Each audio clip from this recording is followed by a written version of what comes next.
Welcome back to our channel. In today's video, we will guide you through the process of creating your avatar in Facebook.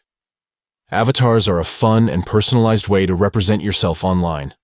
Let's dive into the full guide. Step 1. Open Facebook on your Android phone.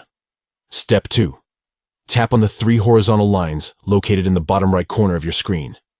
Step 3. Scroll down and tap on See More. Step 4. Next, tap on Avatars from the options available. Step 5.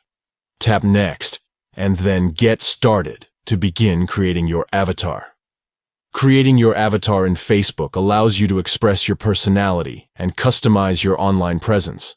With a wide range of options for hairstyles, facial features, outfits, and accessories, you can create a unique representation of yourself. During the avatar creation process, you'll have the opportunity to choose different features, including hairstyles, hair colors, eye shapes, facial hair, if applicable, glasses, and much more. Explore the various customization options and create an avatar that truly reflects your style and preferences.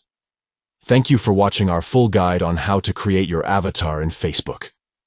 If you found this video helpful, please give it a thumbs up and subscribe to our channel for more informative tutorials and guides.